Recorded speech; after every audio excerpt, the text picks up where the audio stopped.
Hello, hello, beautiful people! So, dito sa aking Ficus triangularis ay merong, ano ba tawag dito? Squatter. So, meron ditong naninirahan at ako ay kinagat. Nasting niya yung aking kamay, guys. So, this is a wasp, I think. Yan. Nakikita ba? Kasi hindi ko masyadong makita. Malabo yung aking paningin. Masyadong maliit kasi. So, yan. Naka-guard sila. So, while I was doing my selfie kanina, akala ko kung ano na nangyari sa akin kasi bigla akong nagulat. Parang ang sakit nun para ako na kuryente. Yun pala, nasting yung aking kamay. So, pakita natin ha. Ito na ba? Ayan po. Ayan po. So, kasalanan ko rin naman.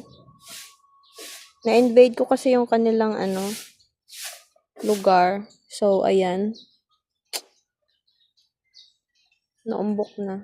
So, wala naman silang kasalanan, oy. Kasalanan ko. They were just protecting their home. Ayan. So, ayan. Mas klaro pala.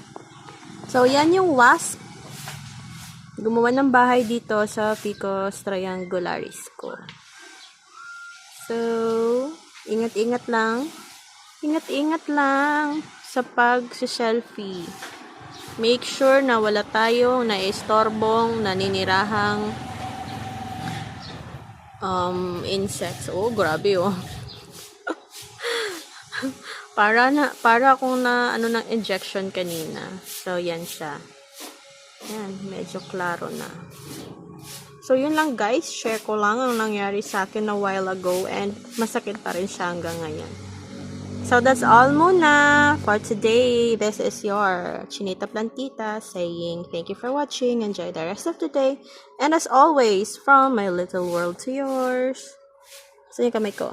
Baka love, love, love. Bye! I'm so sorry. Na-disturb ko yung inyong